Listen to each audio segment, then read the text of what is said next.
बिस्मिल्लाहिर्रहमानिर्रहीम अस्सलाम वालेकुम everyone. I hope you all are doing well. आज का जो हमारा नावल है that's about things fall apart by Chinua Achebe. इस वीडियो में हम देखेंगे चिन्मय अचेबे की short biography and key points of the novel और इस नावल का क्या पर्पस था लिखने का। मींस ये नावल जो है चिन्मय अचेबे ने क्यों लिखा था। सो टाइम वेस्ट के बगैर let's get started. Chinmay Achebe, जिसकी प्रोनाउंसिएशन है चिन्मय Achebe, is considered by many critics and teachers to be the most influential African writer of his generation। ये बहुत ही इम्पोर्टेंट राइटर थे और इसके इस नावल ने बहुत से लोगों को इन्फ्लुएंस किया था और ये बहुत ही इंटरेस्टिंग नावल है। His writings including the novel like things fall apart, जो कि आज हम डिस्कस करेंगे। Achebe was born in the Legbo, formerly spelled Ebo, town of Ojedi in eastern Nigeria। इसकी डेट ऑफ बर्थ मींस इसकी पैदाइश जो है इस एरिया में हुई थी जिसको लेबॉय भी कहते हैं और ये एरिया जो है नाइजीरिया में है और डेट ऑफ बर्थ जो है इसकी 16 नवंबर 1930 थी। The fifth child of Isaiah Okafor Achebe and Janet Iloegbunam Achebe. His father was an instructor in Christian asceticism for the Church Missionary Society। इसके जो फादर थे वो एक इंस्ट्रक्टर थे और ये जो मिशनरी है ये वो लोग होते हैं जो अपने मज़हब को फैलाते हैं और इस नावल में भी यूज़ हुआ है ये वर्ड, हम आगे भी देखेंगे। Nigeria was a British colony during Achebe's early ages, ये अर्ली ईयर्स।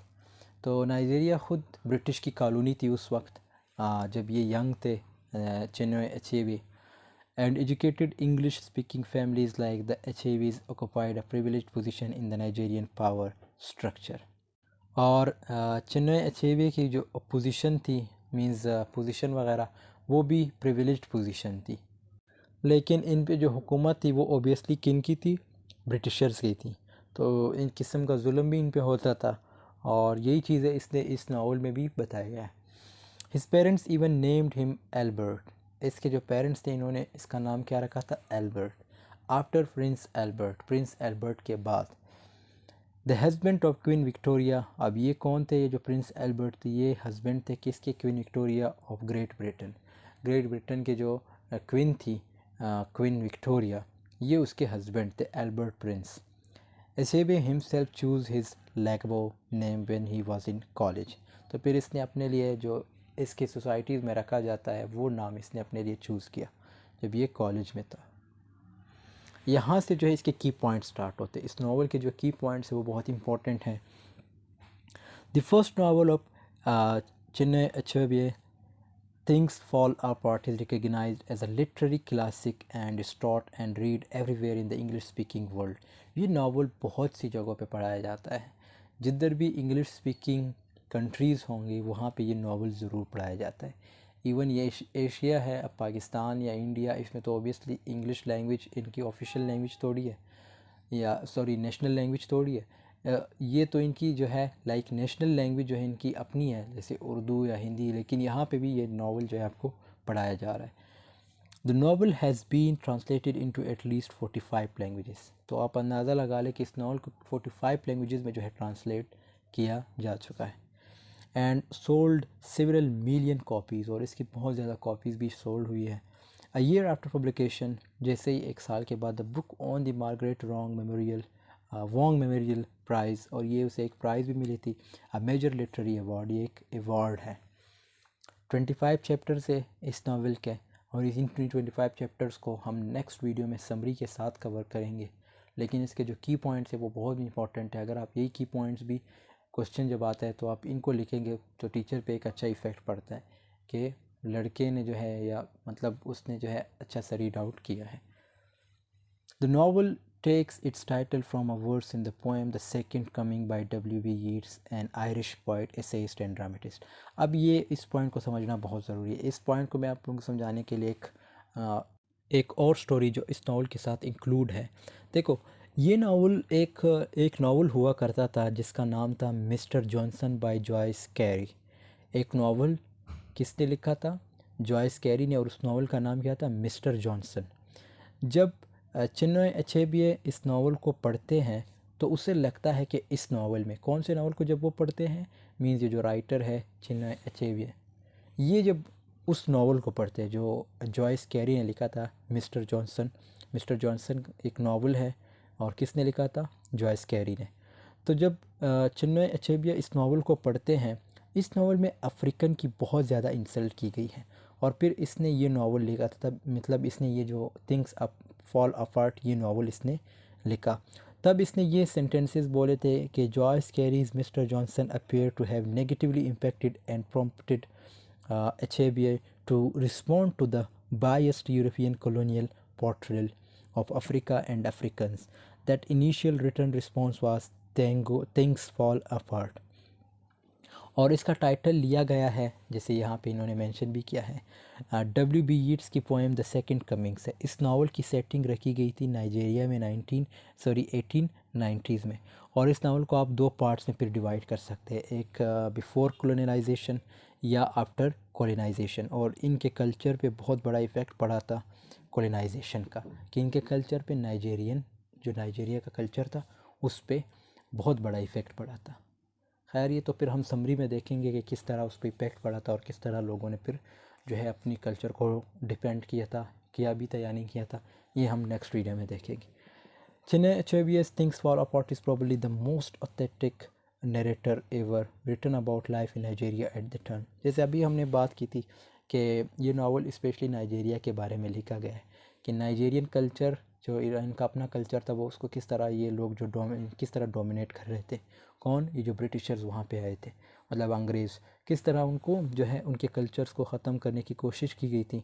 और thousands of copies are sold. फिर यह वही चीज़ें मेंशन है जो हमने पिछले स्लाइड में डिस्कस की, किस तरह नावल जो है इसको पॉपुलरिटी मिली। Throughout this novel Achebe uses the spelling Ibo, the old spelling of the Umuofian community. ये एक कबीला है इमोफियन कम्युनिटी। इसको हम नेक्स्ट जो समरी है उसमें हम देखेंगे कि ये इस कबीले का क्या रोल है। तो इतना आपने याद रखना है कि यूमोफियन कम्युनिटी ये एक कबीला है, और इस कबीले के जो है the old spelling of the Umuofian community Ibo. Post colonial critic means tragedy है एक किस्म की। टाइम एंड प्लेस जो लिखी गई है वो 1959 नाइजीरिया है। पब्लिशर कौन है, हैनमैन एजुकेशनल बुक्स। नरेटर कौन है, the narrator is anonymously but shows sympathy for the various residents of Umuofia. ये एक कबीला है और उसके लिए ये जो है अपनी जो सिंपैथी है वो शो करते हैं। टोन जो है इसका आयरनिक है, ट्रेजिक है, सैटिरिकल है और फेबल लाइक है। तो इसमें एक तंज भी किया गया है, इसका जो टोन जो यूज़ किया गया है ये ट्रेजिक भी है। ऑब्वियसली ट्रेजिडी इसलिए क्योंकि लोगों को किस तरह जो है वहाँ पे कत्ल किया जाता था या उस पर जुल्म होता था। आयरनिकली है और फेबल लाइक है।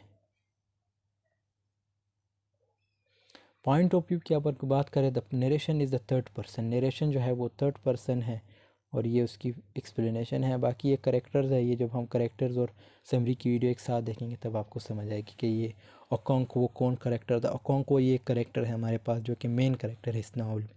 Setting lower Nigeria villages Iguedo and Mbanta in particular. Things fall Apart first novel by Chinua Achebe written in English and published in 1958। तो ये पब्लिकेशन डेट भी मेंशन है 1958 में। Things fall Apart help create the Nigerian literary renaissance of the 1960s। यहाँ पे जो है दोस्तों जो की फैक्ट्स है उसकी एंडिंग होती है और इस नावल का जो लिटरेरी पर्पस है उसको भी देखते हैं। फिर हम अपनी वीडियो की जो है एंडिंग करते हैं और फिर नेक्स्ट वीडियो में हम जो है इसकी जो करेक्टर समरी और थीम्स वगैरह है उसको डिस्कस करेंगे, सिम्बोलिज़म को देखेंगे। When Things Fall Apart was first published, जब ये पहली दफ़ा पब्लिश हुआ, Chinmay Achebe announced that one of his purpose was to represent a complex, dynamic society to a Western audience who perceived African society as primitive, simple and backward. तो चिन्मय Achebe का main मकसद क्या था, उसने ये show करना था western को कि किस तरह उन्होंने अफ्रीका को जो है एक कदीम, पुराना, सादा ये जो है कंसीडर करते हैं। ये जो वेस्टर्न है अफ्रीका को किस तरह गलत नज़रे या जो है जो उसकी इमेज है वो उन्होंने गलत जो है अपने जो वर्क्स है उसमें रिप्रेजेंट किया है।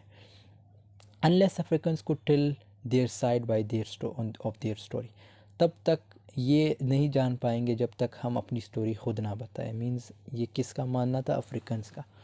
Achebe believed that the African experience would forever be mistold even by such well-being authors as Joyce Carey।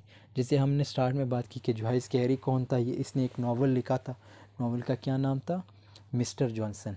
तो उसमें इसने उस नावल में जॉयस कैरी ने जो था, जो अफ्रीका कल्चर था उसको बड़े अजीब से रिप्रेजेंट किया था। मीन्स एक पॉजिटिव इमेज नहीं दी थी। ये यहाँ पे मेंशन भी है मिस्टर जॉनसन, जो कि नावल का नाम है। Cary worked in Nigeria as a colonial administrator. अब ये बता भी रहे हैं कि जो जॉयस कैरी था उसने एज अ कॉलोनियल एडमिनिस्ट्रेटर के तौर पे काम किया था नाइजीरिया में। And was sympathetic to the Nigerian people, लेकिन इसकी हमदर्दी थी नाइजीरियन पीपल के साथ। Yet Achebe feels that Cary along with other eastern conservators such as Joseph Conrad misunderstood Africa. अब द हार्ट ऑफ डार्कनेस आपने पढ़ी है, जोसेफ कॉनरेड ने लिखी है। उसमें भी आप देख सकते हैं कि किस तरह जो है ये जो विजिटरन है ये अपने कल्चर को डिपेंड करते हैं, अपने लोगों को डिपेंड करते हैं। तो यहाँ पे जो हमारे पास जो राइटर है चिन्वे अचेबे, ये भी यही कहते हैं कि जिस तरह जोसेफ कॉनरेड ने हार्ट ऑफ डार्कनेस में ये शो किया था कि भाई अफ्रीका ये है, अफ्रीका वो है, इसी तरह इसने भी जो क्या कहते हैं जॉयस कैरी, इसने भी अफ्रीकन को मिसअंडरस्टूड किया। मींस उनके कल्चर को सही नहीं समझा, उनके लोगों को सही नहीं समझा और अपने फेवर में बोलने लगे थे। Many European writers have presented the continent as a dark place inhabited by people with impenetrable primitive minds। कहते हैं कि बहुत से राइटर्स हैं जो वेस्टर्न राइटर्स हैं, उन्होंने अफ्रीका को बड़ा ही अजीब रिप्रेजेंट किया है अपने वर्क्स में। मींस प्रिमिटिव टाइप जो है, प्रिमिटिव माइंड्स के लोग हैं ये लोग जो नाइजीरियन है, ये शो किया है। Achebe considers this reductionist portrayal of Africa racist, और एक रेसिज्म भी शो की गई है। ही पॉइंट्स भी कॉनरेड, अब ये पॉइंट्स किसको कर रहा है? कॉनरेड को, जोसेफ कॉनरेड को, who wrote against imperialism but reduced Africans to mysterious, animalistic and exotic others in an interview published in 1994। अब ये अदर्स वर्ड आपको तो सिंपल मतलब अदर आप पता है ना उर्दू में किसको कहते हैं, लेकिन अदर्स वर्ड जब आप इस तरह यूज़ करते हैं एज आ राइटर के तौर पे, मतलब जब राइटर होते हो तो आप अदर से मुराद ये है कि भाई आपने उन लोगों को बिल्कुल इंसान कंसीडर ही नहीं करते, आप उनको अपने बराबर ही नहीं रखते। तो ये वर्ड्स कह रहा था, मतलब ये जो अदर्स वर्ड है ये जो कि हमारे पास राइटर चिन्वे अचेबे हैं, ये कहते हैं कि कॉनरेड वगैरह इन्होंने इस तरह वर्ड्स यूज़ किए अपने अपने वर्क्स में।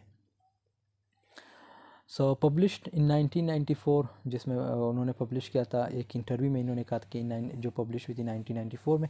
Achebe explains that this his anger about the inaccurate portrayal of African culture by white colonial writers does not imply that students should not read works by Conrad or Carey. On the contrary, Achebe argues that urged students to read such works in order to better understand the racism of the colonial era। बहुत ही interesting चीज़ बताई गई है। इसने क्या बताया? इसने एक interview दी थी ये चिन्वे अचेबे ने, कि मेरा मकसद ये नहीं कि तुम लोग जो है ये जो जोसेफ कॉनरेड है या जो हमारे पास दूसरे राइटर जो क्या नाम है ये जॉयस कैरी है, इनको पढ़ो, इनको भी पढ़ो, इनके वर्क्स को पढ़ो, सब कुछ कर लो, लेकिन जो इन्होंने रिप्रेजेंट किया है हमारे कल्चर को, अफ्रीका को, दैट्स टोटली रॉन्ग। और कॉलोनियल इरा में जिस तरह रेसिज्म थी, रेसिज्म से मुराद कि ब्लैक है तो इसको ज़्यादा इम्पोर्टेंस नहीं दी जाएगी, वाइट है तो इसको ज़्यादा इम्पोर्टेंस दी जाएगी। और ये चीज़ें अगर देखी जाए तो आज भी थोड़ी बहुत है, दुनिया में है, हर जगह है, बट शो नहीं होती। लेकिन पुराने ज़माने में तो मीडिया नहीं था, बहुत कुछ होता था। So the same things he has discussed. Ajay also kept in his own Nigerian people as an audience, और इसने अपने चीज़ों मतलब अपने माइंड में ऑडियंस कौन सी रखी थी? नाइजेरियन ऑडियंस, अपने नाइजेरियन ऑडियंस को रखा है। In 1965-64 he stated his goal to help my society regain belief in itself and put away the complexes of the years of denigration and self-abasement. I would be quite satisfied if my novels did no more than teach my African readers and this far past, than their past, than that their past, with all its imperfections, was not one long night of severity from which the first Europeans acting on gods we have delivered them. इसमें भी यही चीज़ बताई गई है कि जो मेरे works है वो मेरे जो नाइजेरियन फेलो हैं, मीन्स जो नाइजेरियन लोग हैं, वो अपने पास्ट के बारे में पढ़ें, उनको पता चले कि भाई पास्ट में उनके साथ क्या क्या हुआ है, और ये जो वेस्टर्न थे उन्होंने किस तरह, मतलब जो नाइजेरियंस हैं उनके साथ क्या क्या किया था। और एक रेसिज्म थी ओबियसली, लाइक आई सेड कि रेशियल जो थी ऑन द पीक थी। लोगों को जो थे परखते थे उनके स्किन कलर वगैरह की वजह से। तो दोस्तों ये इसके लिटरेरी पर्पस था इस वर्क का। बाकी आई होप आपको ये वीडियो पसंद आई होगी। यहाँ पे हम अपनी वीडियो की एंडिंग करते हैं। इस नॉवल पे 2 और वीडियोस में बनाऊंगा, please stay tuned with this channel, जिसमें हम कैरेक्टर्स और समरी एक साथ डिस्कस करेंगे और साथ में उसके सिंबल भी डिस्कस करेंगे, और थीम्स को जिसको हम जो है लाइक उस पर एक अलग वीडियो बनाएंगे, और बहुत ही इंपॉर्टेंट वीडियोस होंगी, वो भी आपके पेपर से ही रिलेटेड होंगी इंशाल्लाह। उसके भी चांसेस होंगे पेपर में आने के।